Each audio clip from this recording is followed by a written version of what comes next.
Hey everyone, it is Carrie, and I am back to cover the US Circle after an outstanding UK celebrity season, an outstanding UK season. Now we need the United States to follow up and win this Revolutionary War once again. So I am honored to, first of all, be a part of Silent Podcast, where we're anything but silent, but second, to introduce our guest for today. None other than Fredo. Fredo, how are you this evening? Hey, Kerry. Really good. Thank you for having me today. I'm so excited to do this with you tonight. And Fredo, tell me a little bit about your circle viewing experience. Um, my circle viewing experience started last year when the first season of the USA started on Netflix. That's how all of us watch it. And then I watched the first season of the UK, and then France and Brazil. And now I'm trying to catch up with the last season of the UK. I haven't finished, but Mm-hmm. now I'm watching also this season of the US. So that's how my experience with the circle started. So you haven't seen all of the season that just happened yet? Yeah, I haven't watched all of them. Okay, so no spoilers then. I don't want to ruin anything for you. I mean, Have you you can watched give season 2? spoilers, Kerry. Don't worry, you can give spoilers. Well, I mean, I just worship Manrika on a very like spiritual level that I mean, I won't who say how she doesn't? Who finishes. doesn't? Yeah, exactly. She's the best. But I won't say how she finishes. I just want it to be known that she is the best. So anyway, I am very excited Facts. to have you here because I love when I see you tweeting about the circle and I'm like, all right, I've got someone with some views here, some hot takes. But we have the pleasure of getting to meet all the OGs, the original players. So what I'm thinking we'll do is I'll just run through and quickly introduce them, and then we'll talk about them, and we'll pick our favorites, pick who we think is going to go far, and go from there. So Perfect. without further ado, we've got Savannah. She's 24 from Los Angeles. She's playing as herself. She uses the word tactical once every 4 to 5 sentences, and she wants to show her nerdy side instead of her glam side.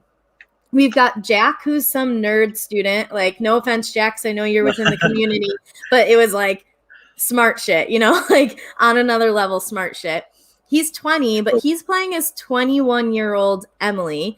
He chose a face that can easily be trusted because he said you can trust cute, you can't trust hot, and he's ready to be the biggest villain in the circle. We have Bryant, who I don't give a fuck about. Like, that's where it ends. But he's playing as himself. I'm sorry, Bryant, if you come across this, but you are my least favorite person I've encountered on this entire series, on everything I've watched. We have Delisa, who's 32 from the Bronx. She's a stay-at-home mom, and she's playing as her husband, Trevor. And she's playing, though, as a single parent, and Trevor's daughter is at home, not in the circle with him. And we've got Teralisha, who's 34 from Dallas. She's a substitute teacher. She's a double major in math and science, and she's playing as herself. I think she took my spot in the cast personally. It's a math teacher. Like, that was supposed to be Yeah, me. I But totally believe that. when I saw her introduction, I was like, oh, man, like, I want to hate you just because I'm supposed to be the math teacher on there. I applied, and y'all didn't call me back, but I have a game plan for the next application, so no worries, Circle. I'm coming for you. You got it. You got it. We have Lee, who's 58 from Texas. He's an author who's even penned stories as a woman, and he's playing as River. Then we've got Courtney, who's 28. She's from, or not she. I'm like, Courtney, she. Hold on, what? From Yeah, Los Angeles. like Courtney, he is 28 from Los Angeles. He's a pop culture show host, and he's playing as a barista instead of his actual job because he doesn't want people to know that he knows about celebrities.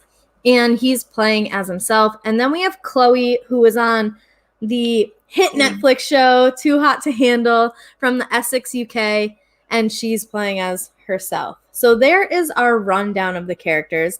That was a lot of talking for me. So Fredo. Oh, I have to say that first of all, I really love this cast. Like, I Mm-hmm. feel that each single one of them has like something that you can relate to them in different levels. And Mm-hmm. also, like, that's what I like about the circle. Like, you can always find people that is like you. Mm-hmm. But I mean, I have to say it. Like, from the beginning, I already knew Chloe has my heart since Too Hot to Handle. Like, come Mm-hmm. on, who doesn't love Chloe, right? I remembered her. So one of my greatest talents is forgetting everything I've seen on a previous reality TV show. It is an It happens outstanding sometimes talent too. to have as a podcaster about reality TV. But I saw her and I was like, wait, what? And then once like it clicked, I'm like, oh yeah, she was a character on there. My one Really gripe well. is like, this is the US one and she's from the UK, so can I apply for the UK circle? I Just mean, I wondering. don't see why not. I I'm don't see why going not. to. The worst they tell me is no. Well, my question now is, I'm Mexican. Can I apply for the US version? You That's might as that's well. You might as well. They're taking right. the UK. Well, you might as well. So apply for all of them, Fredo. I support you entirely. Thank you. I will. So But Chloe, yeah, you said is your favorite. yes, like Chloe is like OG favorite from Too Hot to Handle. But from the new faces, there is so many of them that I like them, but I don't know if I Mm-hmm. would call them like they're my favorites to win, you know? Yeah. Who's your favorite But catfish? my favorite catfish is definitely the Lisa from the Bronx, aka Mm-hmm. Trevor, because Mm-hmm. I just feel like she has like all this good vibe and something like, I mean, probably we're gonna talk more about that, but I feel that she's being really good playing as her husband Mm-hmm. and playing as a man, like trying to know to do probably what she will say like the catty girls will do, you know? Yeah. And I agree with you. I think she gets better as it or at it as the episodes go on. At first, I agreed with I can't remember who said it. It might have been Savannah who was like, you know, Trevor's bringing up a lot that they're a guy. Like, it's like making Hmm. sure that we all know. And I noticed that as well. But I think that as she got more comfortable and found her footing, that she's gotten better and better as Trevor. So I can agree Definitely. that I do like Trevor as a catfish. I almost wish that Lee was playing as himself versus as River. So I think he's Same. a good character, but I don't know if I need him as a catfish. What do you think about Exactly. River and Lee? I feel like I love Lee. Like I feel he has such an amazing heart and such a pure soul.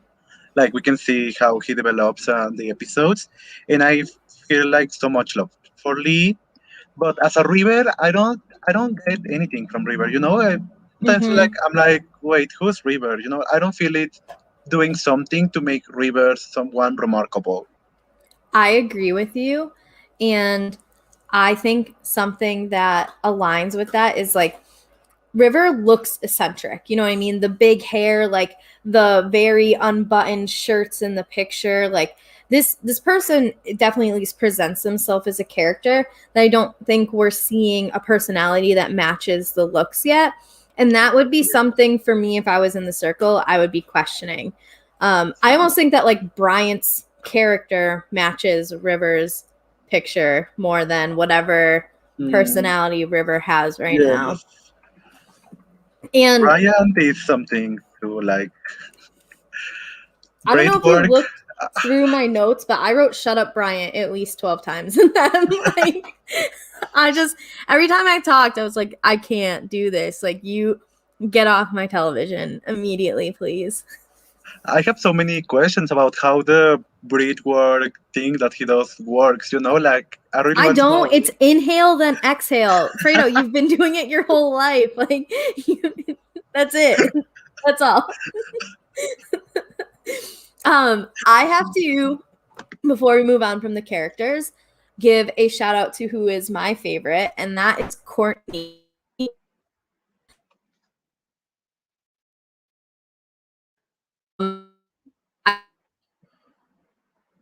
Difficulties. Okay, think we're back. Like spinning wheel. My Wait, am I favorite. frozen? Nope. Now you're good. Oh, you were the frozen one. I think it was maybe me. My Wi-Fi is Okay. giving me my connection unstable thing, but Okay. Um, Oh, I was quiet during think- those moments. Sorry, audience. no, you're fine. Don't worry about it. It's live. It happens. We're new. It's cool. So, Exactly. Courtney is my favorite, hands down. I like his approach of kind of being low key in terms of his job. I think he's so funny. I love when he's on the screen. I think he has a good like starting point for strategy in terms of making the relationships, and I like that he's kind of like starting low right now because I don't think he'll peak too soon. Like I think we'll see that like someone like Savannah has peaked. She like high and low real fast. Exactly. So anything else you want to say about the introduction of our characters before we move on to the heart of the first episode? Not really. I think we can go more deep in our next conversation. So something they did a little different than they have in the past is they let the first 4 people into the circle chat, and then they brought 2 more people in, and then 2 more. I didn't think that like too much came from the first 4 and then like the second 2. I felt like it wasn't really until all 8 were there that we got something a little noteworthy, which is Trevor quickly dropping like, I'm a single parent who misses their kids, like already trying to like get that sympathy card a bit. Yes, I don't know if that was like the best move to do for him, but TBH, I feel that probably in this point everybody like already forgot that was the first thing Trevor said, you know? Yeah, I think so too. I agree. It just kind of felt like a little forced at the beginning, but yes, like he's established it. And then Chloe and Trevor are already flirting. We're not even in the circle for 4.5 minutes, and they're already flirting up a storm. I was like, Chloe, this is not too hot to handle. I know. Every time that was happening, I was like, Chloe, this is like, I mean, forget that this is not too hot to handle. Like, this is the group chat. Like, everybody's watching this. Like, stop. I'm personally not big on flirting as a tactic. However, seasons you haven't seen the end of can prove me wrong in that. So, I don't know. It's like, oh, I just feel like weird, like reading it as a human, much less as like a TV viewer. Like, I don't enjoy it. Maybe that's why I don't like it as a strategy. Like, I would 100% go in, even if I wasn't single, and say that, or even if I was single and be like, I'm in a relationship, so people don't flirt with me, because I'm not here for that. I want to get to know you and talk game. I'm not looking for anything else. Yeah, no, I mean, all the strategy is valid. I don't know what I will do. I mean, probably I will be say that I'm single because I'm always single, so. Fredo, thirsty? Never. I would refuse Never. to believe that. Oh my God, me? Wow. So we get into a game called Says Who, and a fun fact is given, and then 2 people's pictures are up, and the rest of the players have to choose which one of the 2 they think it is. So we get 3 questions. We have my partner's mom walked in on me losing my virginity, and it was Trevor. So do you think that actually happened to Delisa? I mean, yes, I can totally see happening that to Delisa. Probably not with Trevor, of course, but totally happened to her. Yeah, that's uncomfortable. I would never wish that upon anyone. Maybe some people. I don't want to say that. Not anyone. There's some people that I would wish that upon, but a large population I would want to reserve from that type of punishment. For sure. The next one was raise $10,000 to rescue a friend off the streets, and that was Bryant. Was that surprising to you? I mean, when they gave the options. I don't remember who was the other person, but like from the start, I knew that it was Bryant. I don't remember who was the other person, but I think like, it was. my answer from the beginning was Bryant.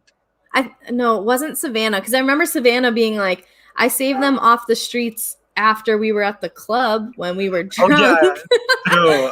And I was like, same. Yeah, like I've done that too, but I've never raised $10,000 for someone. Yeah. Then we had met a guy in a bar, and 10 minutes later booked flights to Paris together, and that was Chloe. Again, any surprise there? Yeah, I was in shock, TBH. Oh, we had a 4th one. I can't count to 4. Don't worry, I only have 2 math degrees. So I was part of the national U.S. robotics team, and that was Savannah. She kind of like led us onto that, Elisa, in the audience in her intro. But We love a STEM girl, that's for sure. Exactly. We love a smart girl. Well, Did you take away anything from this activity that beyond just getting to know a few people? I mean, I think that the only that you can take from there is, for example, what you already saw in Chloe and Trevor's relationship. Like, by Chloe saying that she met a guy in a bar and then she took a flight with him. Like, you can already tell that Chloe's a really flirty girl, and that probably that's gonna be her strategy. I mean, I don't know, but you can totally see that Chloe likes to flirt with uh, Mm-hmm. with the people, you know. So like Mm-hmm. that for me as a player, if I were there, like I will keep an eye on that. Yeah. I think Lee, aka River, made a great point that he like noticed all the girls kind of like hyping up Savannah with being on the robotics team, like, oh, there might be a girl alliance forming, which again we see that flame out real fast. But I did think that the I think River is perceptive, and I think that little piece lets us know that he's going to be able to read situations. It's just like, is he going to be able to act on them strategically? So I thought that was kind of interesting. We Exactly. get Bryant chatting with Courtney. So again, it was a lot of like peace and breathing and Yeah. the inner light of I can't even talk about it because like it just Like bored the hell out of me. I'm even trying like to remember that conversation, but I'm blank. Like I don't remember that happening. I just know that from his introduction, I was out. I had seen a little bit on Twitter, people like ranking their favorites after the first episode, and Bryant was like unanimously people's number 8. I saw him like once at number 7, and a bunch of people being like, how the hell is he number 7 for you? And I quickly figured out why. It's just not a personality I want to watch. So yeah, they chatted. Okay, next. So we've got Emily opening a group chat with Savannah, Chloe, and Teralicia. Girl And gang. girl gang, hashtag girl power, hashtag like women's alliance, whatever. But we get our first insight on something that I think is really important. Jack can't do push-ups for shit. His push-up form is straight trash. And I just want to advocate to Jack that it is okay to go to your knees to learn the proper form so that you can develop those chest and back muscles. But we see I totally twice in agree. we see twice in 4 episodes that Jack is not good at push-ups, and I'm concerned about injury. I'm concerned about like the long-term health. So Jack, look at a YouTube video. I would say start at your knees, maybe some wall push-ups, but you'll get there, buddy. You can't just go straight to the big guy ones because you're not ready for it. Preach. So we get Savannah bringing up Trevor as suspicious. Teralicia agrees. Chloe doesn't agree because obviously that's Chloe's Obviously, man. Like Chloe, duh. that's her future hubby. And Chloe just doesn't seem to really agree with the girls' opinions in general. And Savannah is like saying all these things, especially about Trevor, and she's really like, that's because I trust you guys. So what'd you take out of the girl gang chat? At the beginning, I took like, oh great, like because I mean I believe that all of us like to see all the girls working together, even Mm-hmm. though Jack is there, but you know Emily is a girl. But I, in that point, like in the first episode, I felt like Chloe was being a little the odd one out, like not agreeing with what everybody was saying, Mm-hmm. and also like I start to notice that Emily wasn't giving anything to the Mm-hmm. girls, you know, like Mm-hmm. giving super simple answers, like not taking. Or no, let me rephrase that. Not giving her own opinion about how the things were working. I mean, it's her strategy because we can see it like that's the same going forward. But Mm-hmm. that's what we can take from the first episode without taking in knowledge Yeah. like the next ones. I think that something that's worth at least considering is Chloe is British, and the British are drier, like in their humor, not in personality, but like drier in their humor, tend to be more blunt with things. Like that's just kind of the character traits of like British personalities in general. So I thought that Chloe having a difference of opinion could have slightly been with her difference in like just normal people that she's around. So I think that kind of plays out a little bit throughout the couple episodes, but this is, I think, the strongest where it is, where I think there's still a little bit of a disconnect in like your typical like American girl and then like your British girl. So I thought that came up a couple of times, but here definitely. And yeah, I had some high hopes with this girl gang. But I also did. feel that a lot of that also happened because like it was like being in your first day of school, like you don't know what to say, you don't know where to go. So I also feel that that's how it went too. Yeah, I can definitely see that being the case. And we definitely get the first of many times where Emily is just, I feel like Emily is almost the podcast host in the situation where she's like asking the questions and trying to elicit the answers out of everybody else and not realizing that, oh, like the people are listening for your opinion as well. So Emily, like, come on, give us something. You aren't just providing the questions here. So we get the ratings alert next. They have to rate each other. Savannah and Terralisha rate each other number 1. Trevor mentions being strategic in his ratings. In these ratings, it seems like Terralisha isn't the biggest fan of Chloe, and I wrote "Shut up, Bryant" in my notes. So I don't know what he said, but I do have that there. So was there anything that surprised you in how people rate each other this first time? I mean, in that moment, I was a little shocked to see Terralish, like after all the conversation of the hashtag girl gang, like talking like that about Chloe. Like, I mean, yeah, maybe you don't fully trust in Chloe, but right now you already have a conversation. You guys already made an alliance, so maybe the best will be like to put the 3 girls on the top to try to save each other.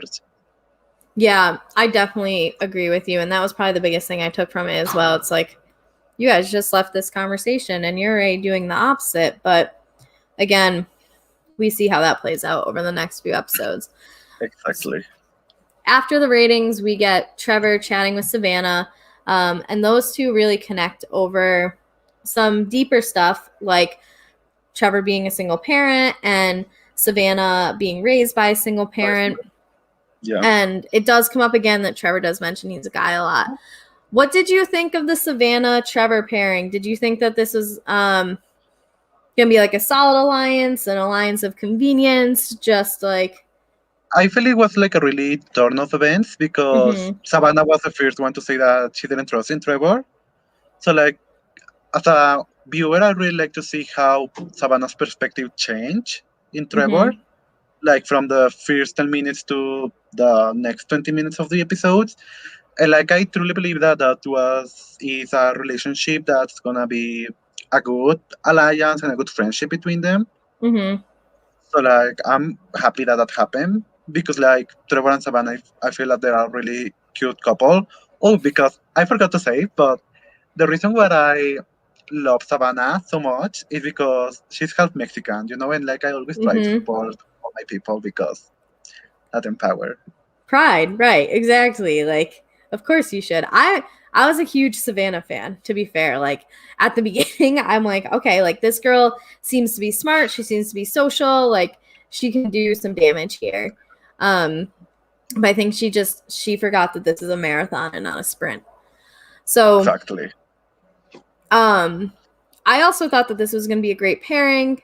I also think that this conversation right here, it kind of embodies like what the circle wants people to realize is that it is the connections that matter. And you might have this thought about someone, but then when you actually get to talk to them, you realize like, oh, we do connect on different things and that relationship can go further.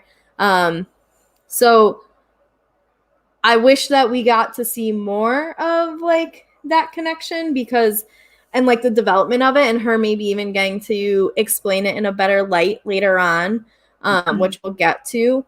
But I do think that this conversation kind of shows, like, don't judge a book by its cover, and Exactly.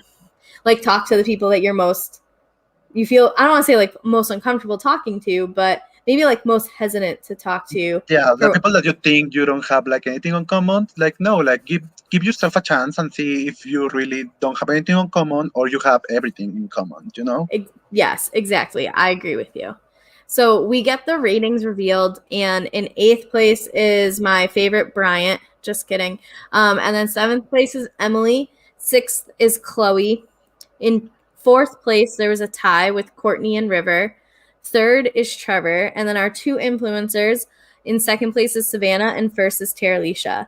So were there any like shocks for you in terms of where people fell? Yeah, I would say, were there any shocking like results there for Yeah. you? Great. I feel that I always talk about Chloe, but I don't care. But I was a little shocked to be Chloe that low because like we could see that a few of them recognize her from Too Hot to Handle. Like Mm-hmm. at least for me, I will put her like first because I loved her in Too Hot to Handle, you know? I think But maybe it's just me being biased. So see, I probably would have ranked her low even if I realized she was from Too Hot to Handle, because she was flirting with Trevor in the circle chat, and I'd be like, I cannot do 3 weeks of this. So that might be my initial ranking her low, but I mean, Bryant would have been my number 8. yeah, same. I was kind of surprised though that Trevor came in 3rd and Chloe came in 6th. I kind of expected them to be a little bit more hand in hand for those first rankings. Yes, I also thought that Trevor was going to be like lower than that. Yeah. I think though Trevor could have benefited from people wanting to put like the friendly looking, cute, hot girls lower. And so like if you're ranking Emily and Chloe lower, then there has to be people who may not be as high in your ranking. And I think Trevor and maybe even River really benefited from that, because I don't think that either of them showed stuff that was like amazing. Exactly. But I think they might have benefited.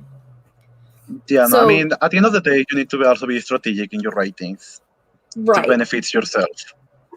100%. And I know you haven't gone through all of it, but Manrika in some of her like Instagram stuff, she was showing how she had a book and she wrote everything down, and she was like, honestly, I was able to kind of like math and strategize these rankings and kind of figure like who was going to be where before, like with my insight and like my influence on it.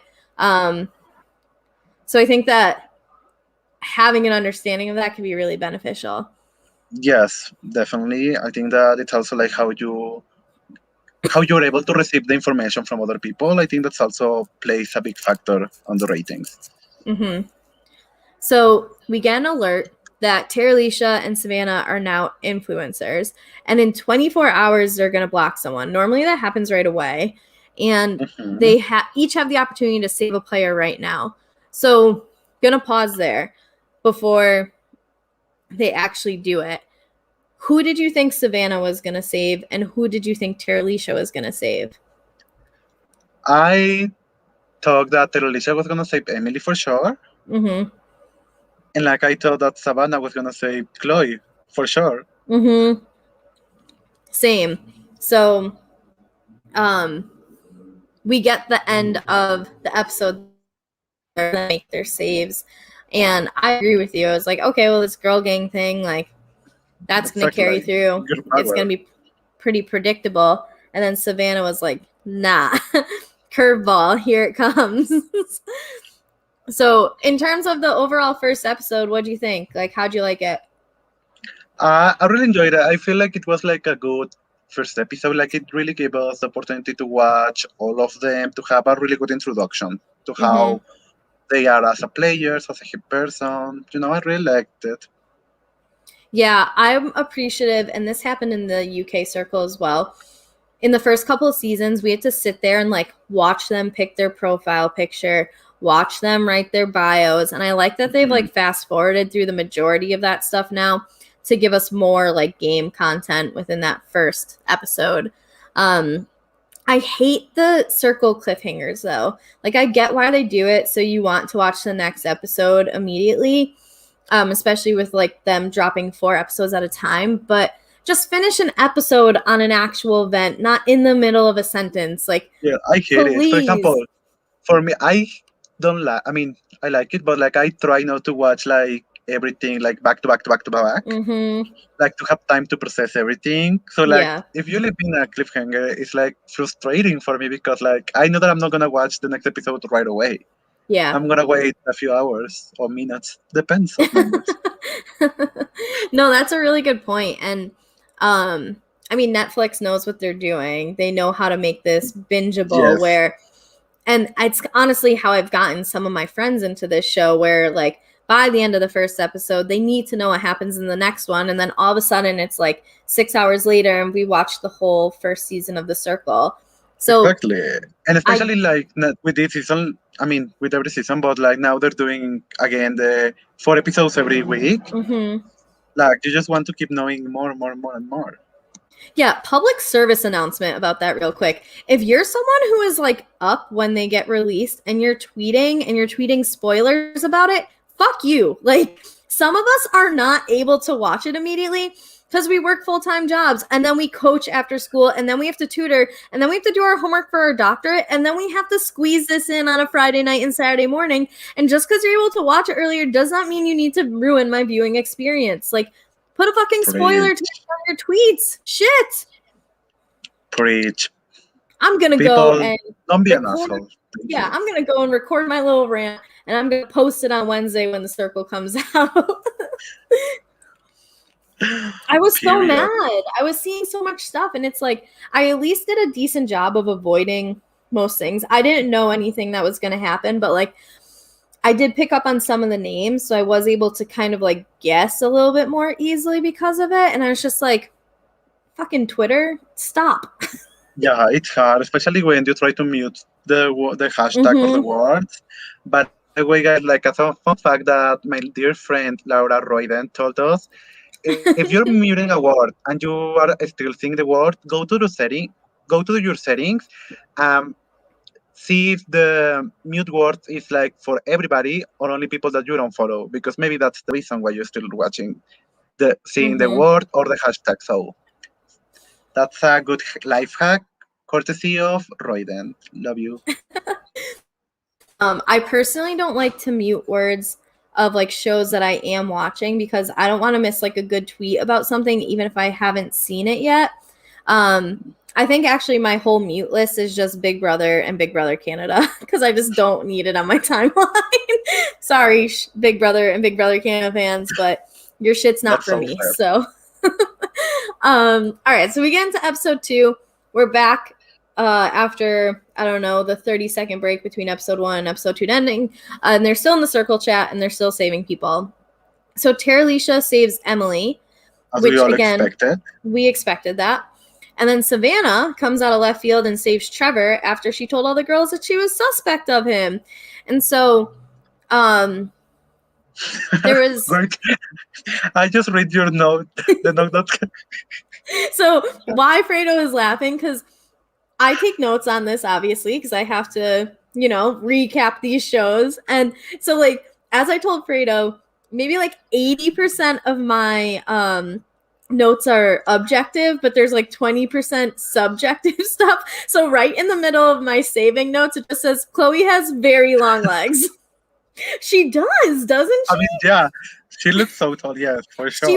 She was wearing heels, but still nonetheless, like her legs are the height of me. I'm 4'10". I think her legs are as long as me. So yeah, that's why he's laughing, because he's following in my notes and he sees like these are the dumb thoughts that I have. Like welcome to my brain.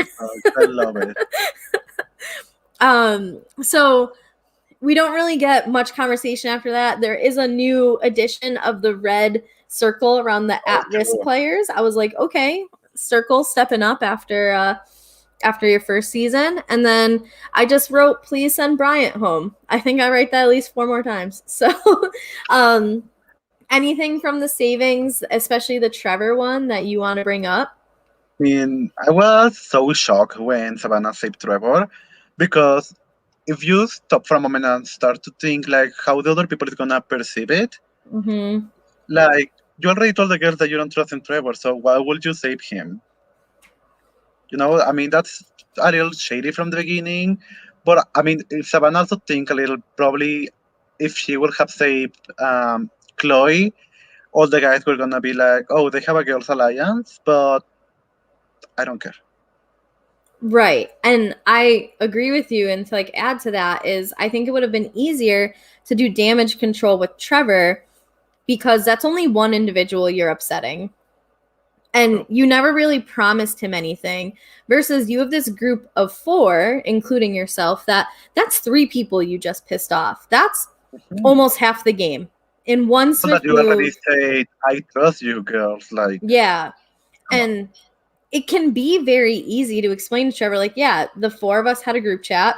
I saved them, but at the same time, like, I'm still an influencer, so I'm going to have your back regardless. I do think, however, I think Bryant still would go home in that situation. Yes. Spoiler. But, Oops. yeah, well, if you're listening to this, I mean, Zach said he hasn't watched, but you probably have watched her, right? So I think that Bryant still would have gone home, but I do think it might have put Courtney in a more compromising position. So Yes. I just think it was for someone who's so smart, she didn't do the math on that. It's like make one person angry versus 3 people angry. Yeah, So I felt she let it go by her emotions, like because like it had to be so quickly. Like I feel that Savannah let all her most recent conversation to come first. Mm-hmm. And so after that, we get Chloe chatting with Emily, and she thought it was weird that Savannah expressed doubt about Trevor and then goes and saves him over her. Mm-hmm. So they just add Savannah to the group chat, which I love the backbone. That was so funny for me. Yeah. It's just like, you know what? Fuck it. Let's bring her in here. Let's ask her why not. So Chloe directly asked Savannah why she did that. Savannah explains that they had a conversation. They connected after they had that girl gang chat and felt that she should save him. So Chloe isn't really happy with that answer. But Chloe like kind of plays it up like, okay, I understand. Like as long as you're going to like keep me safe, whatever. Like Chloe plays the game. And Chloe leaves the conversation being like, I did great. And Savannah's like, I might have to block Chloe. Wait, but let's not forget that in that conversation, Emily was also in that group chat saying nothing. Yeah. Emily, again, was the podcast host, and she was just like sitting back and letting her guests do the thing. Yeah, Emily, I didn't even write her name after Chloe chats Emily. She didn't do anything in that conversation. Exactly. Yeah, which again is a strategy, but I wrote it later. I mean, at the end of the day, you are in a conversation, like you're seeing what is happening in that conversation. Mm-hmm. But I mean, something about her strategy. I mean, access strategy. But I know that happens later on the episode, so I'm gonna wait for that moment. Yeah. I'll also make my point then too. So we get Bryant chatting with Terralisha. They bond. I think Bryant more with Terralisha than like reciprocated. Mm-hmm. But again, like he bores the hell out of me, so I'm gonna keep going. We get a game. I think it was called like Poetry Slam. I didn't write it down and I didn't feel like rewinding, to be honest. But each person who was at risk had to write a poem about one of the 2 influencers. So Courtney wrote a sonnet for Savannah. He got 3 A's and a B. Chloe wrote a rap called My Babe's Ballad for Terralisha. And she got 3. Rap. Yeah, it was good. I thought both of theirs were really good. So I wasn't mad about them tying. Yeah. We got My Babe's Ballad for Terralisha. And then we had River's Rhyme for Savannah. And then Bryant had 8 lines from 8th place, and I think it was to Savannah. I could be wrong. Yes, it was. He got. Yeah. No, wait, it was for Terralisha because 2 of them made it to Savannah and 2 of them. Yeah, that's why I was like, it doesn't make sense. It was 3 and 1, but I'm just gonna roll with it. And if I'm wrong, I'm wrong. So River got 1 A, 2 B's, and a C. Bryant got 1 B and 3 C's. So Courtney and Chloe win a golden quill. It's amazing. It was Yeah. really beautiful. Anything you want to say about the rhymes you heard during this little event? I mean, I don't remember a lot of them, TBH, so like we can just move on.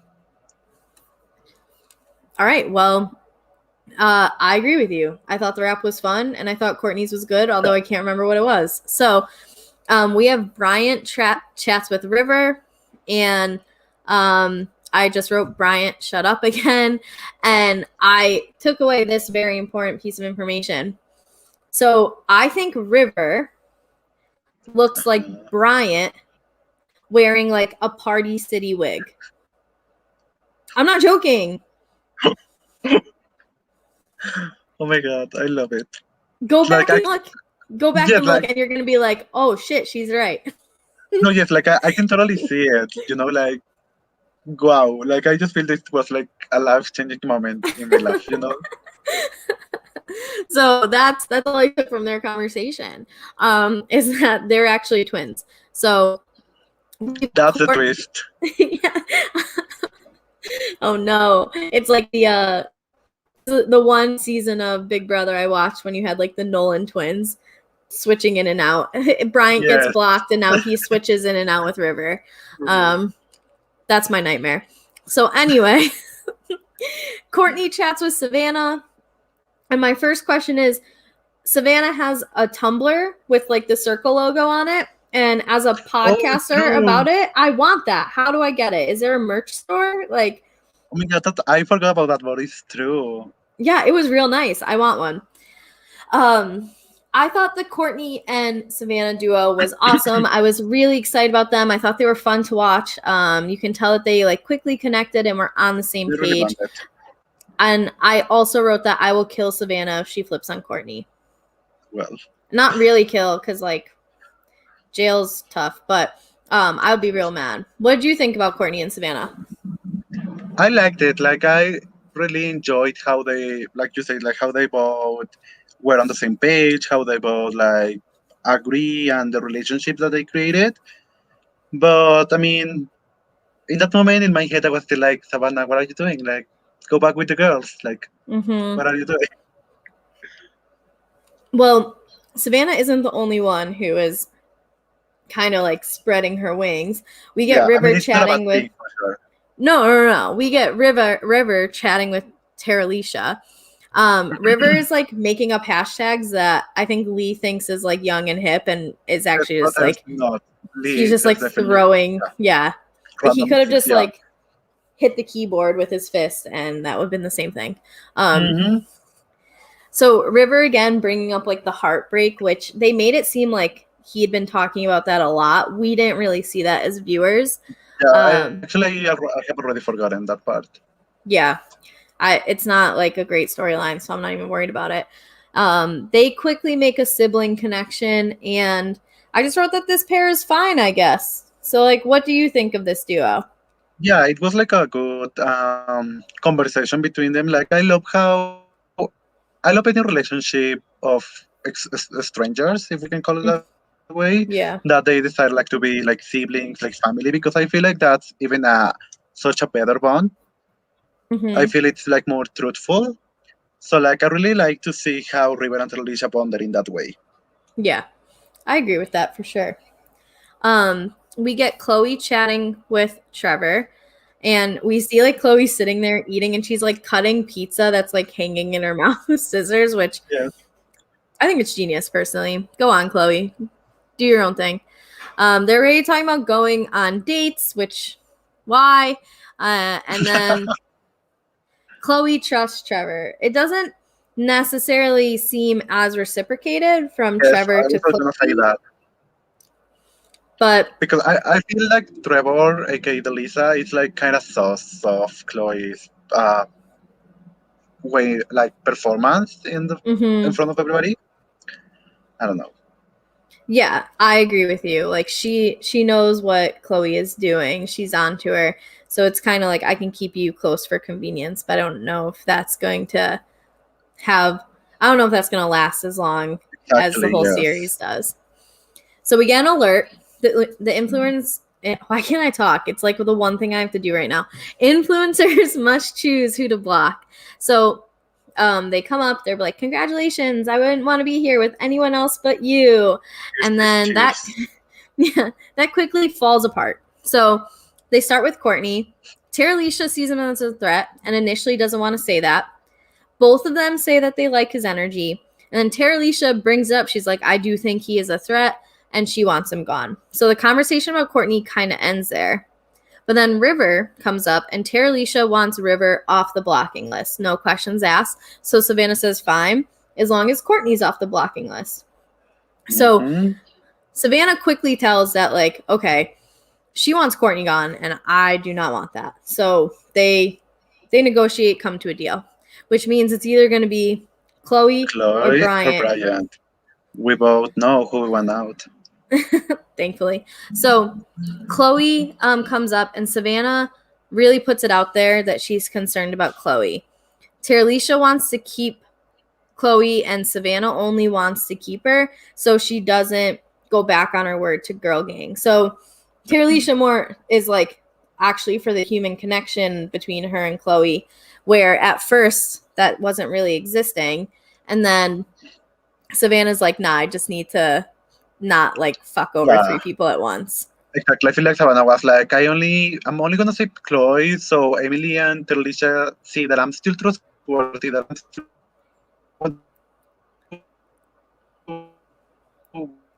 work with the Girl Gang, of Savannah to say. Oh. Yeah, and I think it's like really bold of Savannah to just say this out loud with no regard. Like, this is my strategy. I am only doing this to keep people happy and not because I actually want them around. Like, I think she got a little too game body, and she was a little too trusting of Terralisha in that influencer chat. It's not like Vegas. Like, whatever happens in the influencer chat does not necessarily stay in the influencer chat. And I think that also contributes. No, it did not. It definitely contributes to the rise and fall of Savannah. So it becomes quite evident they're not seeing eye to eye. Bryant comes up. Terralisha likes him. Savannah basically doesn't. You can quickly see that, like, oh, two teams are going to form here, and it's going to be Team Terralisha versus Team Savannah. They foreshadow the shit out of it. Savannah. Yeah. So we get the alert that the influencers have made their decision, and they block Bryant. Anything you want to say about the influencer chat or the blocking? Yeah. I just want to say thank you.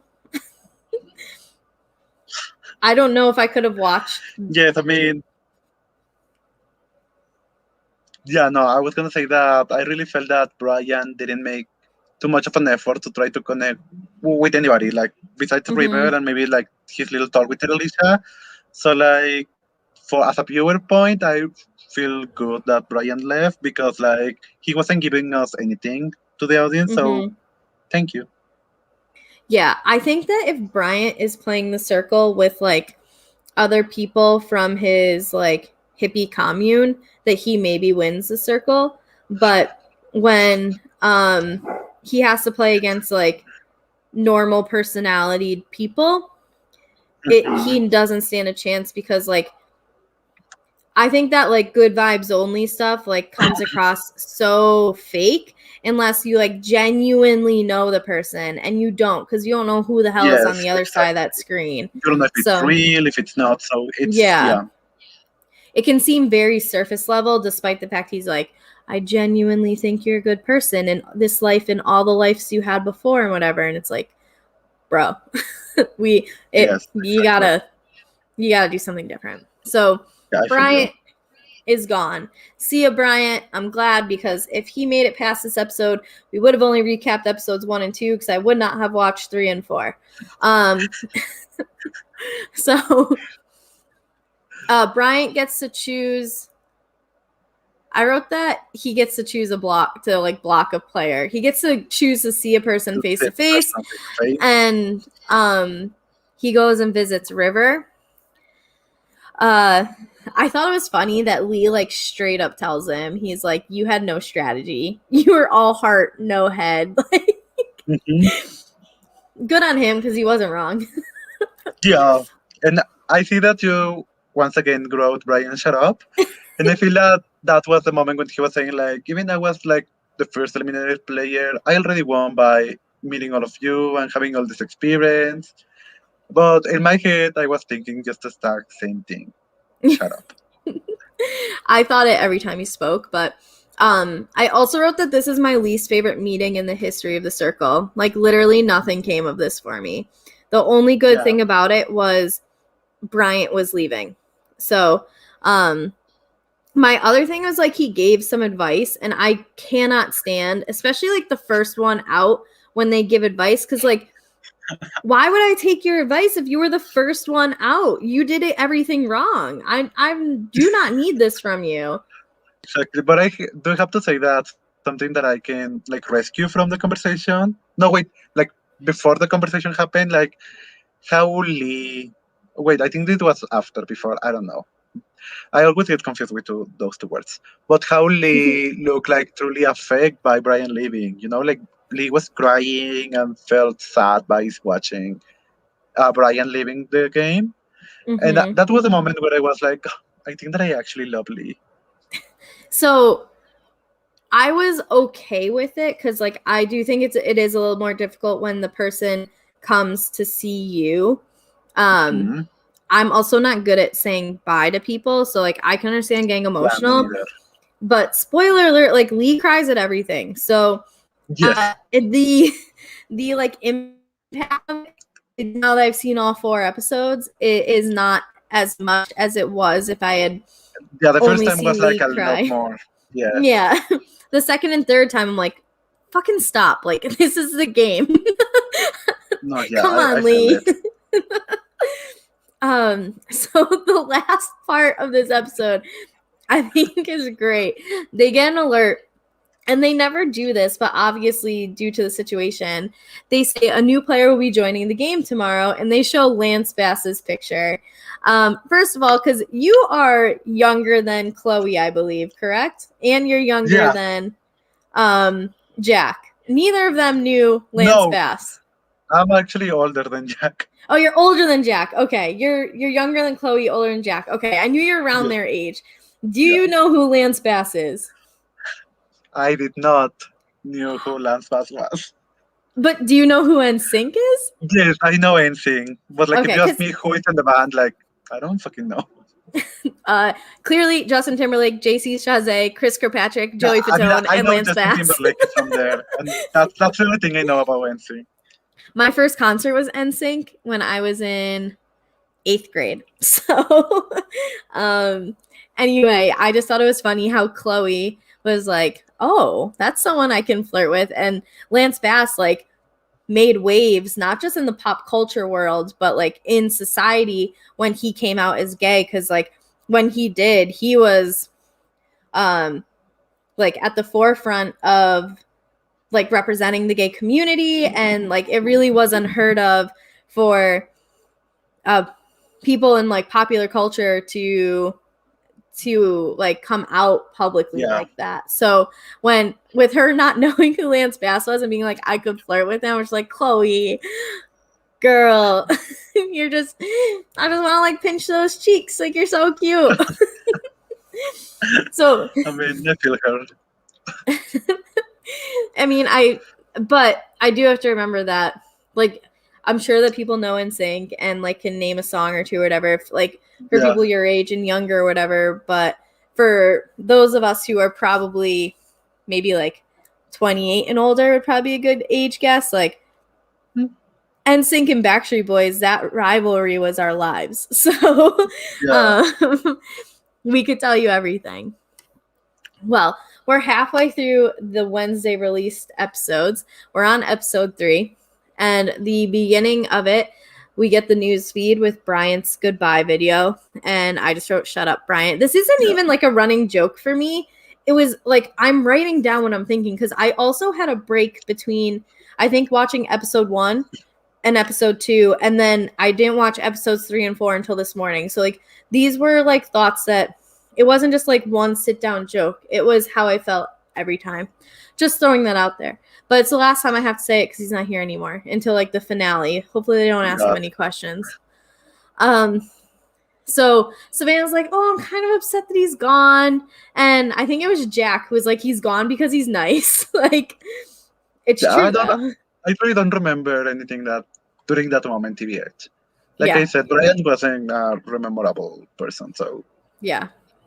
That, I mean, like, good try, I guess. But the fact that the circle gave up a spot to him and I'm sitting here just podcasting about the show is kind of fucked up. Just saying. Like, I could have provided you better content than him.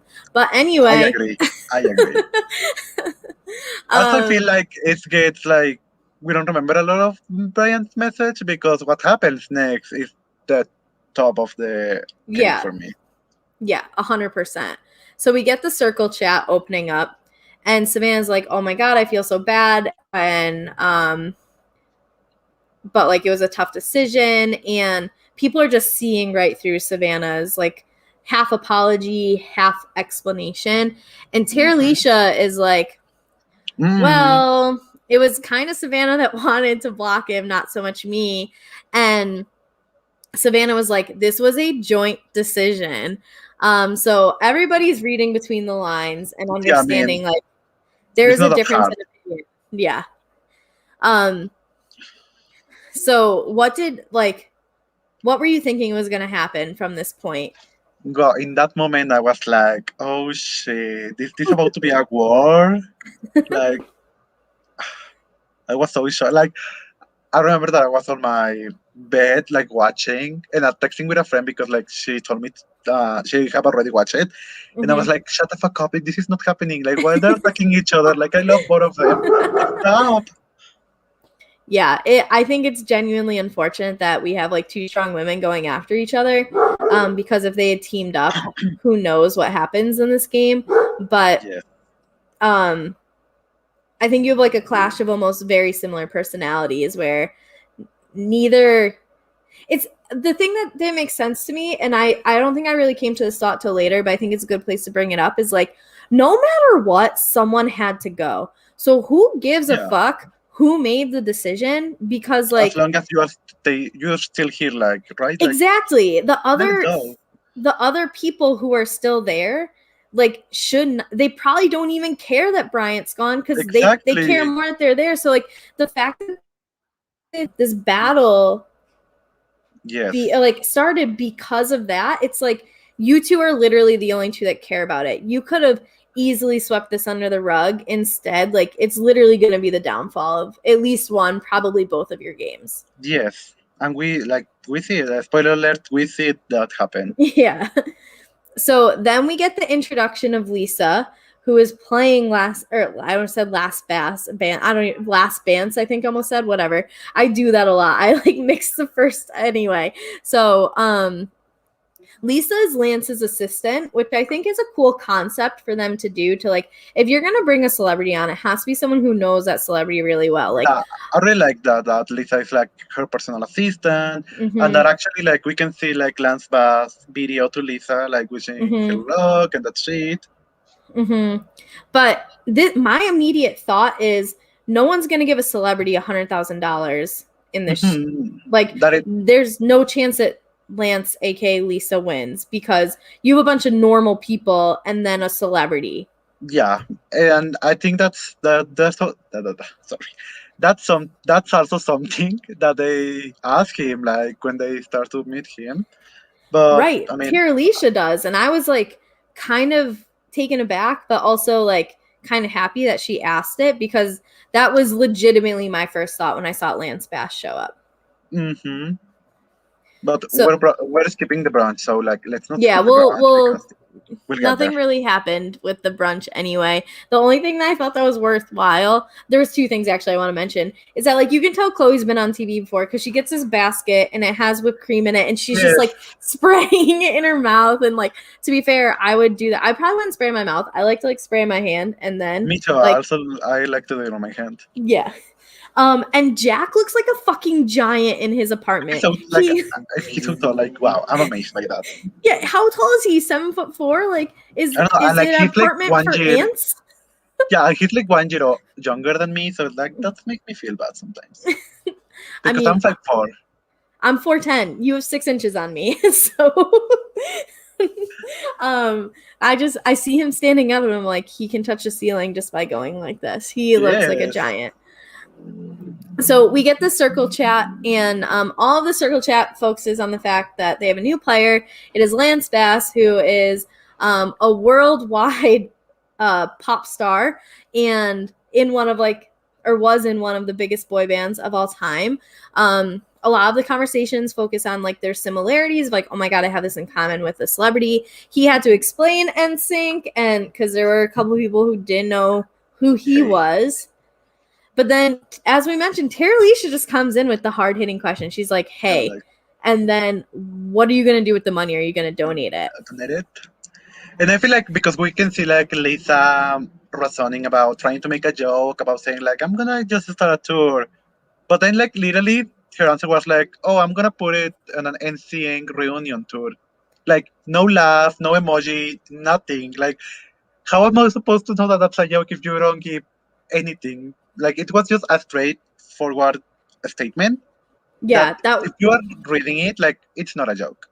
Right. Sarcasm, as I have learned very in like difficult situations, because I'm sarcastic as fuck and I type it out and then someone thinks I'm being serious. No, yeah, I feel you. And it's like, no one got that. And that was a bad joke. It was a bad answer. Like this was just horrible. What is $100,000 going to even do for a tour anyway? Like if NSYNC is reuniting, you know it's going to be big. Like $100,000 is a drop of water in an ocean in that situation. Like, of course you have to say you should have been like, I love my dog, so I'm going to donate it to like the local dog shelter. Like I'm going to make a place that I feel saves. There's so many answers. Exactly. Lisa had like so many options to say and she fucked up. Yeah, that was awful. Genuinely awful. I was like, oh my, who let her say that? Producers, step in. Like, do not allow this to happen. But the person, in my opinion, that came across the most suspicious of Lance was Trevor. Yeah. Sorry, don't mean to cough into the microphone. But anything else from that initial circle chat with Lance that you want to highlight? No, I think we already highlighted the most important thing, that Lisa fucked up her first impression with the people. Mm-hmm. But I can see like also like the same way that Trevor like fucked up his first impression, like trying to play I'm a single parent like right away. Mm-hmm. So I see a little of similarity there in that both situations. Mm-hmm. But like we'll see how it develops. I think that's a great way of phrasing it and bringing up that point that it might not be the downfall of Lance. So Emily chats with Trevor, and this conversation pissed me off. And it's probably because I don't know if you've gotten to this point of the UK season that just happened, but in the UK season, they're like, Billy has to be his mom. And then part of the reason they started maybe thinking that Billy wasn't his mom is because sorry, now I'm coughing. Let me see. Okay, our Wi-Fi's back. I hate she's a woman. How does she know about sports? Because I can outsport discussion many, many men in my life, and like that doesn't mean I'm a dude. I hate sports. Sports for sports is too straight for me. Like I can't. Not enough LGBTQ in sports. Yeah, no. No, like please don't ever talk to me about sports. I hate it. Like please don't. So that was like Trevor's big thing is like, well, Emily can't be a girl because girls don't know about sports. And I'm just like, shut the fuck up. But I thought this was funny because Emily sends a message and asks about the New York Giants, which is a football team. And I think I think that Jack assumed that Trevor was a Giants fan. I'm going to talk sports for a second because he was wearing a Yankees hat. And so a lot of Yankees fans tend to be Giants fans. So he put like something about Saquon Barkley, who's a running back for the Giants, a great running back, but he got hurt. So he was out for the season. And Trevor had to look in like a guide that like real Trevor wrote her. Like how the fact that her husband wrote this down about Saquon Barkley and like she was able to reference it, like could have saved her whole game. Just she owes her husband a sloppy one when she gets back. Like like I'm pretty sure that was like saving moment for the Lisa, aka Trevor. Yeah, I was shocked by like the fact that that piece of information was written in this little like how to be Trevor book. So, I also picked up on something here that is going to annoy me for the rest of it. You see my note I just read it. Did you notice, and so I'll say it out loud for the people who are listening and not following along with my notes. If you guys ever want my note sheet, I'll attach the Google Doc link. You can see how my brain works. The notes are the best, guys. I totally recommend. So Jack sends a message as Emily, and then Jack mansplains every fucking message he sends. Like we as a viewer do not understand why he said this way, and it's driving me nuts. So I can understand because from what I've gathered, producers will like ask the players like questions that get them to like say these things out loud. So they're not just like sitting in silence in their apartment or like providing narrative. However, I'm getting real sick real quick of Jack explaining everything that he's doing in a way where it's like the audience is dumb. So have you noticed this? I mean, I haven't noticed this, but now you're going to, and now you're going to hate it. Yeah, I'm going to now pay attention to that, but I mean, I'm also a man, so like probably that's what I didn't notice. I'm just so used to mansplaining. No, yeah, I mean. So that was another thing that I took away from this conversation that I hope that stops very quickly. Anything from Trevor Emily that we haven't mentioned yet? Not really. Like we said, I feel that it was really amazing how the Lisa has all these notes about sports. I mean, what else? Like my question is, what else Trevor wrote for the Lisa? You know, like I really want to see that guide. I agree with you. So next we get River chatting with Lance, and Lance is kind of like, so who are you close with? And River basically just says that, well, Terralisha is my sister in here, and I was saved by Terralisha, so Lance is able to put together that Terralisha was an influencer. Nothing really else came out of that. Exactly. So here is a good conversation, though, in my opinion, but I'm also biased because this was my favorite duo. Savannah chats with Courtney, and Savannah tells Courtney that Terralisha wanted him gone. So again, like I think if it wasn't happening before, this is where we really see like Terralisha and Savannah each picking people to be on their side. Savannah, yes. Like the war is coming. The war is starting right now. Mm-hmm. They are gathering their ammo, their guns, like where it's about to go down. So basically we get that information being relayed and Courtney being like, okay, well, let's get this. Like, you're not going anywhere. I got your back. So we've got a solid alliance formed. And the most important thing that comes from this is I need that basket chair that's in the yoga room. It just I didn't notice, but now I'm going to need to pay attention to that.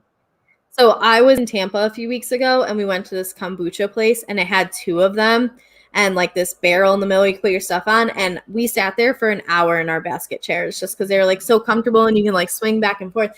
I need the basket chair. I can't really take it anywhere. Sorry. I was like, is that an airplane? Is that a train? No, it was just a car. Probably a tractor. I don't know.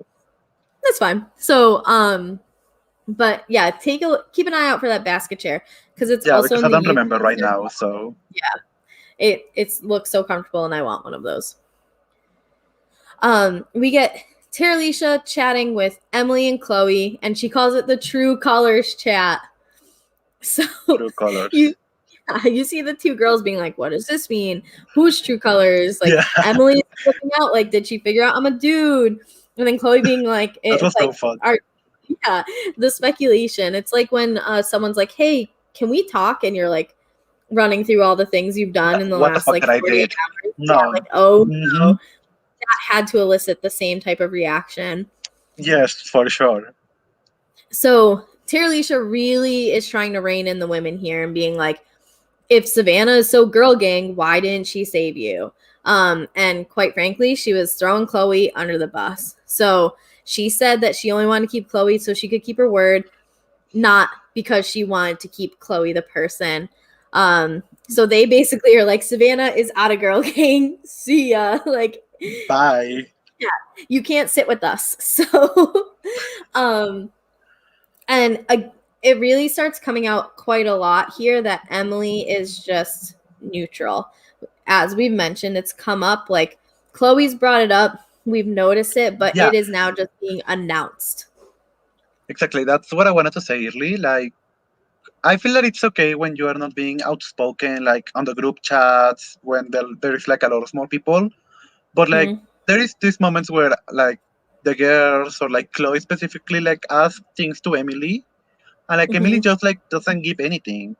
And I feel like it's a good strategy as long as it's like in big groups. But once like somebody's asking you a direct question, you cannot keep avoiding it, you know? Yeah, and I put this later in my notes, but I can bring it up now. I think of the great scholar Taylor Swift, who says in the song "The One," "A friend to all is a friend to none," and I think that's really what Emily is doing here, where it's like Emily's trying to keep everybody happy by not taking sides, and it's actually just frustrating everyone. Yeah, and I mean, feel it's gonna backfire to her. I feel it's gonna backfire to her because like how can you really trust an Emily if she doesn't give anything? Exactly. And I think right now it's on a smaller scale, but I think that if Emily continues these types of relationships with people outside of, well, not Savannah anymore, obviously, but like Terralisha and especially Chloe, that's going to cause fractures. So I can definitely see this being like a narrative moving forward. So the next thing we get is a circle fest. They dance around to Bye Bye Bye because, in case you didn't know, yeah, that's an NSYNC song. That's the only song that I know about NSYNC. Thank you. I can do like the whole dance to the chorus, which I will not embarrass myself and putting that on the internet. But Lisa danced like Lisa tried to do the dance. Yeah, I would have done like, if it was a 1 to 10 rating scale, if Lisa was a 5, I probably would have done like a 5.5. Like I could have done it a little bit better, but still would have not been great. Being the best. Okay, yeah, fair. Yeah. Then after we get Truth or Dare, which like I think it was Courtney who was like, Truth or Dare gets messy in every single situation, so like buckle up. Yeah. The first one is River picks Truth. Who's going to be the next influencer? He says Emily because she's dope and dynamic. Anything particular you want to mention there? I mean, it's a great foreshadowing. Yeah, that for what happens next, you know? Yeah. Next, we get Courtney doing the dare, and they have to put on as many clothes as he can in 2 minutes. So I did a Skype reality game, and that was one of our tribe challenges where I think we had 5 minutes to put on as many clothes as possible. And afterwards, I will show you a picture I have of me from like here up, but I think I got like 76 items of clothing on. It was something, or wait, was that Ben? Maybe I got 40 something. I can't remember, but I had a stupid amount of clothes on, and it was one of the more tiring things I had done like all summer.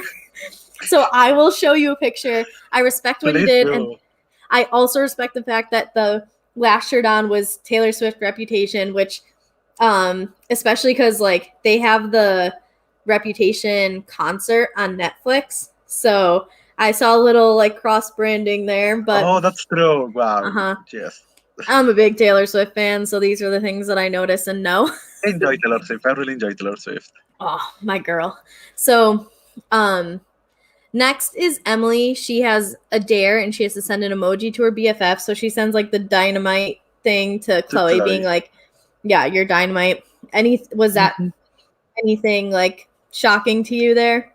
I mean, it wasn't shocking the person, but I feel like it was an interesting choice of the emoji, you know? I liked it, but I don't know. Because once again, I felt like picking the dynamite was like too not it doesn't say a lot, you know? Yeah. I would have liked to see like the dancing emoji, like the girl dancing emoji or like the twins emoji, because that's a little bit more feminine. And could have like been a little bit better for I think what he wants Emily to be. So Yes. yeah, I thought there could have been a better choice of emoji. I don't think it's a big deal he didn't send it to Tara Alicia. I don't think that's something that Tara Alicia no. like blows up over, especially while all of her ire is currently focused on Savannah, which comes up to next. So like immediately. literally, Tara Alicia has truth. And who is the biggest game player in the circle? She answers Savannah. Savannah asks why, and Tara Alicia is like, you said that you would have like the girls back and you didn't save Chloe. You didn't keep your promise. Yeah, and Savannah was down her room saying like, but Chloe is still here, so what does it matter? But girl, it mattered. It mattered. And so like you see both of them getting angry, getting fired up. So in the next and like part, you can also see the rest of the people just like, oh, let me grab some popcorns. They're all just like, oh, show is coming. So we have Savannah then getting a truth. Naturally, the next thing is going to be to Savannah. She picks truth. Which player do you trust the least? And that's where the episode ends. Because again, like not as big of a cliffhanger, but also we get some quality content. Before we go on to episode 4, though, we did just get a question that I think we can answer now because like they're here. They deserve to have some attention. So you can see, how do you guys feel about Emily? So Fredo, how are you feeling about Emily? And you can talk about all 4 episodes. About Emily, I like Emily K. Jack as a character. Like I really feel that it's a good way, especially like Jack. It's a good way of entertaining us as an audience. But I have to say that, I mean, I already said it, but I feel that the strategy that Emily's taking of not taking sides, of not being straightforward with anything, it's hurting her little by little, and it's gonna end up backfiring her. So, like, I hope Jack realizes that and starts to change Emily's strategy, because other way, Emily's gonna be being gone. I mean, because we already saw Savannah, like when Savannah is eliminated and saying like to Courtney that you need to get rid of Emily first. So yeah, that's what I have and to say. I think I agree with Fredo. I think that you need to have friends in here, and it's okay to like have stronger connections with some people than others. And the way that Emily is playing, it's not happening that way. So I do think that like Jack as a person, as a player, I shouldn't say person because I don't know him as a person, but as a player, wants to be cutthroat, wants to be strategic, but I think it's almost like all harvesting like within him and isn't like coming through with Emily right now, where I think like he might wait too long to make these decisions versus like he could gain numbers in bringing in people in these decisions and like really laying the groundwork right now. So if anything, I think that Emily could be good, but I don't think has started off in a strong way with the indecisiveness, and not even indecisiveness, but more just like neutrality. You can't be Switzerland in this game. You need to be able to make connections and really utilize those connections to further yourself. I agree. All right, so episode 4. First of all, Savannah being angry in those bright yellow fishnets was just very funny to me. Well, can I say that Savannah was serving, like, wow, she looked amazing. I mean, I'm biased because yellow is my favorite color, but wow, like, she looked amazing. So I just was laughing because she's like sitting there pouting, just like in fishnet stockings and like a bow and all this stuff. But anyway, so to the question, who do you trust the least? Obviously, it's Tara Alicia. She says that Tara Alicia will save you, or says she'll save you and then she'll block you, and that I, aka Savannah, am the reason that some of you are still here. So like at this point, she's not wrong about what she's saying, but also like she was the one that wanted Bryant gone, And Mhm. Teralisha agreed. So like she can turn that on her, but like why? Why are you doing? I don't like why are you causing this scene? Yeah, I feel that it was more Savannah's responsibility to. I mean, I I put more of the blame, if we can call it that Mhm, way, on Savannah because like I mhm. feel like she was the one that tried to bring that up to everybody. Yeah. She, in my opinion, should have stuck with the joint decision thing. And really tried to like foster that. And Teralisha didn't really come back with much, just like called her hashtag pathetic. And people are like, oh, it's not the greatest response, but Savannah just like keeps going, being like, you're a snake, you're a liar, just like keeps going in. And I think that's where like I think that this is really where Savannah loses people, specifically the two influencers, which we'll find out soon, Chloe and Emily, where it's like she turned on someone that they saw Savannah said she's close with and all this, like she could do it to anyone. Anything else you want to bring up about like Savannah and Teralisha going head to head here?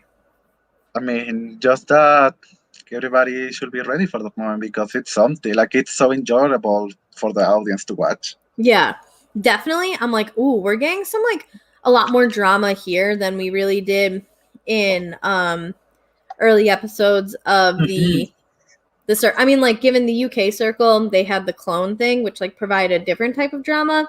But this True. is like genuine person versus person, not like person versus their Exactly. clone where they know one is lying, that type of thing. So um we get or I just put in my notes, it seems like we have two teams really forming here. We have Savannah, who has Courtney and Trevor definitely on her side.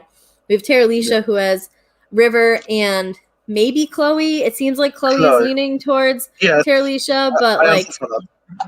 And I then once wouldn't again, we say have like Emily saying like, we don't know who to believe, like who's saying the truth. Emily in the middle is the least surprising part of this. And then we have Lance because Lance is new and like it's kind Yes, of just like exactly. along We're for kind the of rich. ride. Mm-hmm. So we get Trevor chatting Savannah, just being like, I still support you. Anything you want to bring up from that other than their ongoing like relationship? I don't really remember that conversation. Oh wait, I remember the conversation. Like it was like in that moment when Trevor, aka the Lisa, starts to say like, I cannot get too implicated on this because at the end of the day, I'm a man. Like I'm playing as a man, so Yeah. like men don't get in between those things. Like I'm just gonna be here to support, to show my support to Savannah. I'm not Yeah. gonna try to get between them, but I'm just gonna show my support. Right. Which And once again, like once I like when I said on the start of the stream, mhm. like that's what I liked about Trevor. Like he's starting to, I mean, the Lisa, like she starts to write that she needs to play as a like well Trevor would do it, and now like how she will do it. Yes, I agree with you. This is, I think, where we really start seeing the development of Trevor as um channeling, especially like they're saying, I'm a guy, I'm a guy, I'm a guy, and then really actually starting like to portray those, I don't want to say stereotypical, but more like more often than not, like man characteristics of like, I care about like eating and not the catty drama or whatever it might be, you know? So Exactly. um Yes. I agree with you that like we really see that development starting around now. So then we get Teralisha chatting Courtney, and Courtney's response to seeing the thing on the TV, like the banner on the TV, like Teralisha wants to open a chat with you, and he was like, ugh. Like, one of my friends like put on his like private Instagram story, like his close friend story, whatever, like how I respond to every like work email from coworkers, and then but I had seen that before actually seeing the show, so when I saw it on the show, I thought it was hilarious. But I love Courtney; he's so good. Courtney's so good. I feel So Courtney's totally a character, like so enjoyable. yeah, and I'm hoping we get more and we get to see more out of him because I love when he's on the screen. Courtney says he's like, I just want to survive this chat. Like, I'm not looking to cause drama. I could call her out, but I'm not going to, Mhm. because it's not worth it. So like Teralisha just comes in and is basically just like, Savannah's trying to get you out. Savannah sucks, blah blah blah. Like trying to throw Savannah under the bus. Mhm. Courtney says he believes Teralisha, but really we know he doesn't. Yeah. That he is 100% Team Savannah. But what I like about Teralisha and I think that part of this comes with being a teacher or substitute teacher as she is, whatever it is. Like, our day-to-day as a teacher is kids trying to bullshit us on different levels. You know what I mean? Like, people lying to her, trying, especially like through email, but like people or I like chat in general. Like, she has really good reads on people, and it has been right most of the time with the reads that she's had already. And Yeah, that's true. I think part of that is due to what her job is like, I don't know. I feel like I'm decent at reading people, and I think part of it is because I'm experiencing kids who are trying to lie to like better their math situation or whatever. You know what I mean? Like that. I think that her profession definitely helps her, and I think her reads are great. Anything from the Terralisha Courtney conversation that stuck out to you? Not really. I mean, we already said anything that I can remember from that conversation, so I'm good with that. I do think it was smart for Courtney to Not call play her cool. out. Yeah, Mhm. yeah, because it allows him, after Savannah gets blocked, to go to Terralisha and be like, I Yeah, was on that's your true. side the whole time. So obviously that's a little bit of like results oriented thinking, but it Mhm. does help him. So I'm glad, as much as I want him to call her out because it would have been hilarious, I'm glad he didn't for his game. Yes. So we get Savannah starting a chat with Chloe and Emily, and she calls it real talk. She tells them to be careful about Terralisha.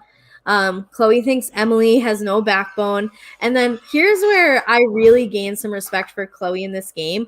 She just Mhm. straight up makes Emily answer a question. She's like, so what do Yes. you think, Emily? And Emily kind of like doesn't give an answer. And she's like, she circles back to it and is like, okay, so what do you think? And that's where Emily makes, I think, her first mistake of this game. When Yes. she's like, oh yeah, I definitely believe you, Savannah. Like, I'm with you. And Chloe is Mhm. like, but you just said, what the? Oh my God, you're finally taking a position, and it's like the worst possible one. Yes, exactly. I felt that Chloe's reading there was really good in that moment. Like, Mhm, I mean, I already mentioned that I felt that Emily's strategy is starting to come to her, mhm, but like, I really like that is Chloe the one that is realizing this, you know? mhm. Yeah, I think that this is a point where we see Chloe's game elevating, and we see like Emily's first speed bump, where I think before Hmm. this, Emily was probably seen as like the stronger player, where we're seeing Hmm. some turbulence for Emily. Um, For sure. this is where I put the Taylor Swift lyric note thing. Yes, I So can see that it. was a little early, but I think it was relevant there. So anything else from this second version of the Girl Gang chat that you want to bring up? I just want to say that I feel that is so good. I mean, great to see that how both Terlisha and Savannah wants to work with Chloe and Emily. Like both of them wants to work with her. Like, I mean, you can see that both of them can want still to have the girl gang alliance, but Mm-hmm. just without each other. Yeah, and I think a big mistake here, and again, we kind of mentioned this earlier, is like Savannah not doing the math on this. I thought it was so smart for Tara Alicia to go to them immediately as opposed to assuming that they would be on her side. Um, Hmm.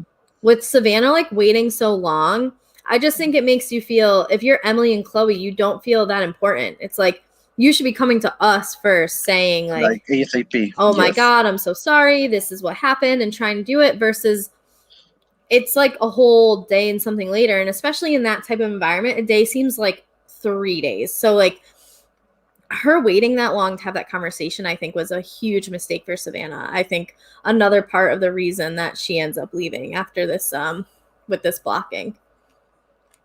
So next we get Lance chatting with Trevor. They have a mini basketball competition, which I thought was I fun. loved it. Yes, I think that Yeah. was a great moment. Like, I feel that after like all the tension of the last two episodes, like that was like Hmm. a really good way to make everybody a little more relaxed and chill.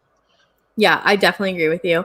Um, And this is kind of what you were bringing up was Lance brought up Savannah and Terralisha situation, and Trevor was like, I'm staying out of it. Like, let the girls fight. I'm on the outside of this one. Like, let the pieces fall where they do. So again, we see that elevation in Trevor's game. I think it's such a good idea right now to like silently pledge your allegiance to Savannah, but publicly just being like, yeah, I'm not getting involved. And I think that, and I hope that with that, Lisa starts to realize that she needs to think more like Lance Bass, like a dude, and also try to stay away from that drama. I agree with you. I think Lisa, I don't think Lisa's thinking in terms of her game plan is as developed as Trevor's is, for sure. Yes. So my favorite line of the whole first 4 episodes happens right here. Yes, I lost my shit. So I Michelle, thought you were reading about it, and I was like, so true. Yeah, I can't remember her last name, but the narrator host, Michelle Botto, yes, thank you. She goes, Emily is avoiding confrontation, so chicken is on the menu tonight. So good. So good. So accurate. So we have the ratings. I have a bunch of things listed, but quite frankly, I'm not going to read through them. The ratings happen. It's hard to tell who's going to be number 1 and who's going to be number 6, but we can tell that people are very divided on Savannah. We can see like this, like a split split game. So we get Chloe chatting with River and Courtney after the ratings, and they're talking about like the difference between British and American words and some lingo that Chloe uses, which is just funny. But this is our first exposure to the 3 amigos. We didn't hear this name until like the influencer chat, but this is our first exposure to it. So yes, and I like that they showed it because like it came on the influencers chat as a relevant thing again, you know.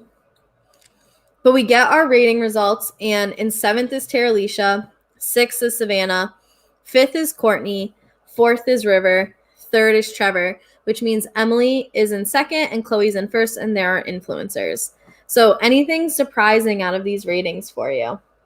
I just think that it's really shocker to see how Terralisha and Savannah went from the first 2 places to be the bottom 2.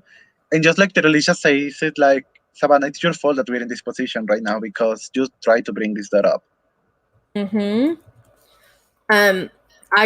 mean, nothing here really surprised me. I think that Emily and Chloe have kind of earned their way. I think Chloe especially has earned her way. Chloe, yes.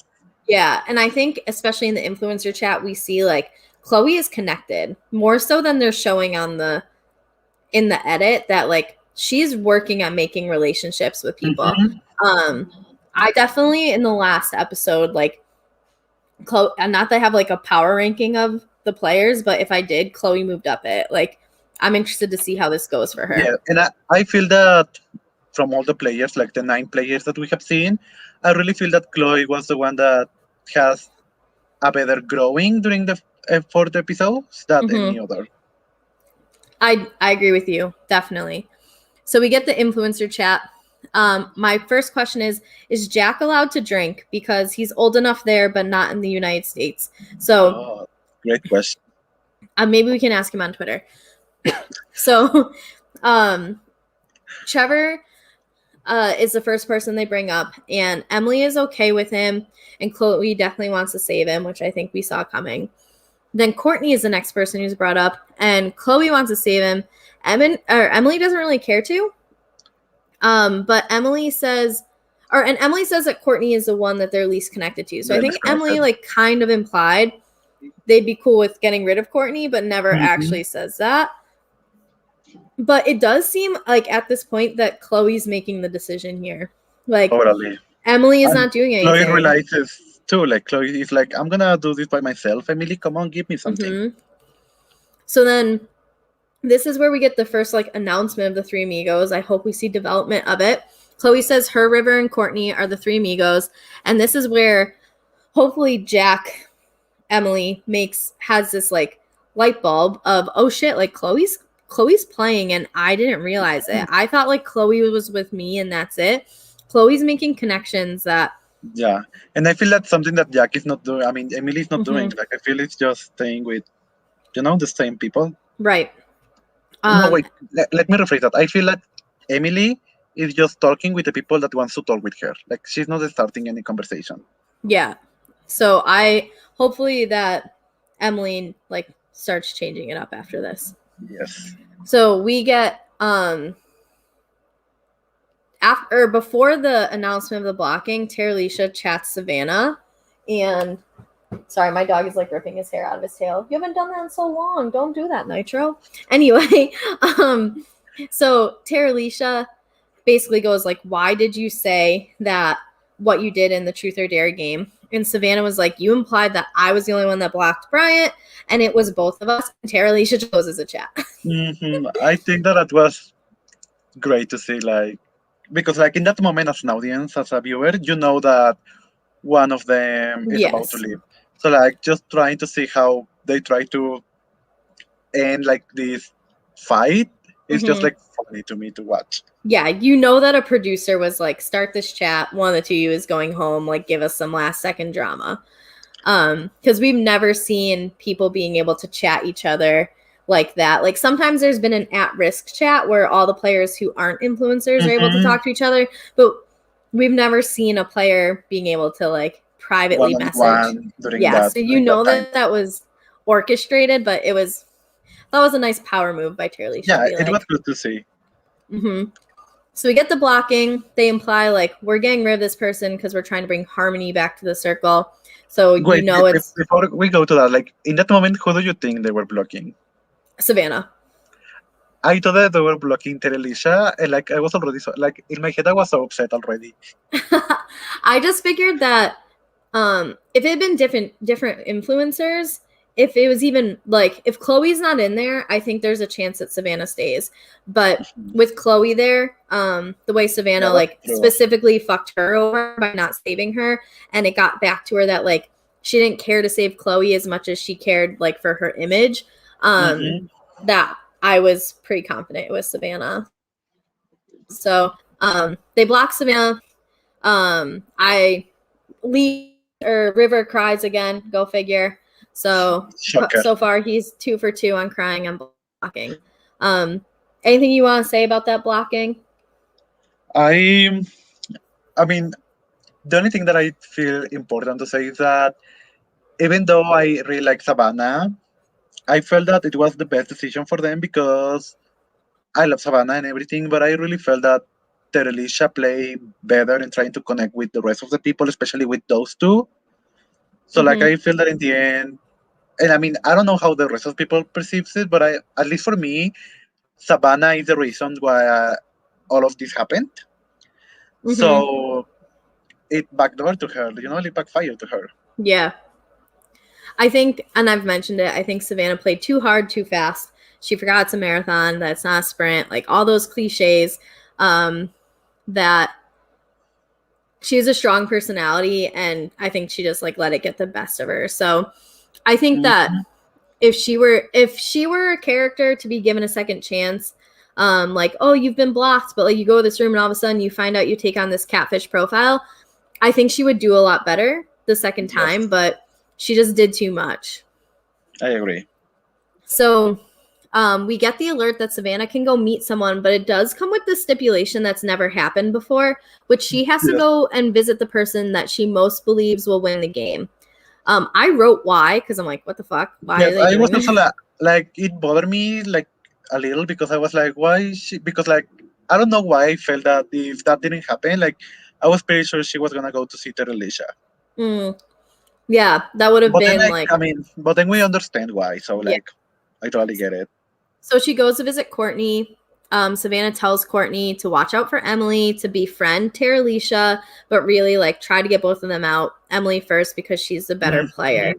So Courtney now has some targets. And like again is giving advice, which I don't know if I'm taking advice from the second player out, but that's just me. I'm petty. So And I also thought it was kind of interesting that Courtney didn't bring up his relationship with Chloe and River as the three amigos. The amigos. But again, it could have, and we just didn't see it. But I did think that was interesting. What did you think of Courtney's meeting with Savannah? It felt good to watch them because it was like just two friends getting to be with each other, you know? Like I feel that's how everybody feels when you meet like online friends. I mean, not that we know about it, right? But like it felt good to see how they were still so fluent and chill with their relationship in person, just like they were through messages, Yeah. and how Savannah was able to realize that Emily is playing a great game and to share with Courtney her talks. I feel that really is gonna develop a lot of storylines for the next episodes. Yeah, I agree. And I just think that I think we lost what could have been a fun alliance, but as we said, Savannah had to be the one to go here.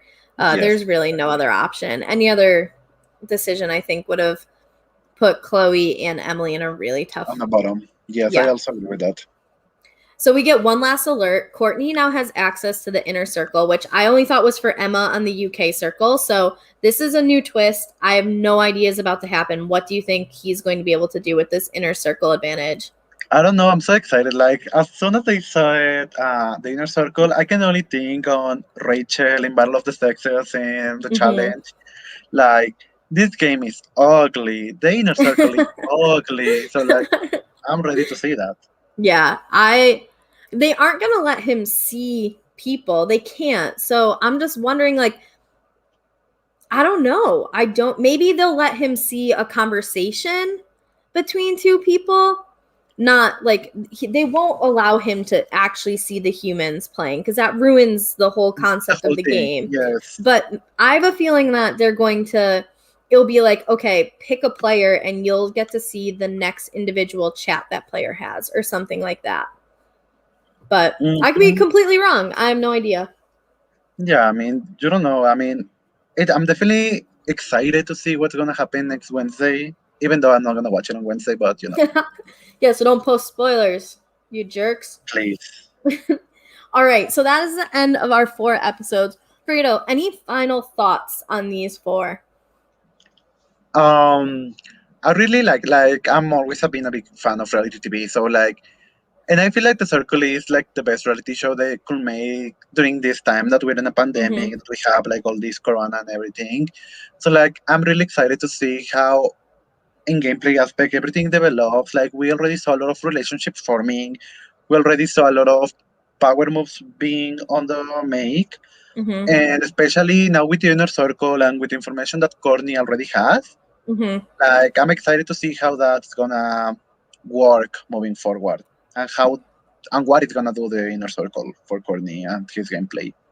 I agree. I'm just excited in general, and Courtney's my favorite, so I hope that whatever this advantage is, that it doesn't end up being like the downfall of his game. That's my biggest concern is like he gets this and all of a sudden it fucks him over. I would be so sad. Yes. And I agree with you. Chloe's arc in the first 4 has been the strongest growth. I'm excited to see what she can do. I'm hoping that it continues to grow towards the game. But yeah, I'm definitely excited to see the 2 of them keep going. Me too. That was our first 4 episodes of the US Circle. Fredo, I am again so thankful that you were here. It has been so fun, like you implied, meeting your internet friends, talking face to face for the first time. That was a little bit of a joke because it's our first time talking face to face. I picked that up. But you were outstanding. I appreciate you so much. Where can people follow Fredo? You can follow me in any social media as Fredo Angar. It's my handle in all social media. And thank you so much, Kerry, for the invitation. I really enjoyed this conversation with you. Oh, you will be back. You will be forced to be back. So don't think this is the first and last time. His handle is in our YouTube description. I put it there. So go give him a follow. He is such a delight on Twitter. Just a positive and funny person to have on your timeline. So I definitely suggest following him. As for me, you can follow me at KGD26. I am on Twitter. I'm on Instagram at both of those. So if you want to follow, I am tweeting either funny, mean things, sometimes a combination of both, and sometimes about reality TV. So again, on behalf of Silent Podcast, we are anything but silent. And we are covering all of your reality TV shows. We've got the Challenge All-Stars, which we recorded last night. And honestly, I'm biased because I was on it, but I had so much fun. I was laughing. We were cracking jokes. Like, if you watch Challenge All-Stars, I politely ask you to go watch it. If you haven't watched the Challenge All-Stars, what are you waiting for? Go to see it. And seriously, like, if you need a Paramount password, like, I'm not saying I'll give you mine, but, like, DM me and I might. So watch that and then watch our podcast from last night. You've got Temptation Island. You've got, something drama. Total Drama Thank you. Thank you. I'm like, I can't do it. But we're covering anything and everything that anime, all this stuff. Give us a follow on Twitch. Give us a follow on Twitter. Give us a follow on YouTube. We are growing, getting better by the day. So, again, thank you for joining us, and we will catch you, of course, Fredo, and we will catch you next Saturday, where a little bit of a teaser, I've got Gonjo lined up, so come back. Spicy. I know, come back for some laughs. Anyway, thank you again on behalf of Silent Podcasts. Adios.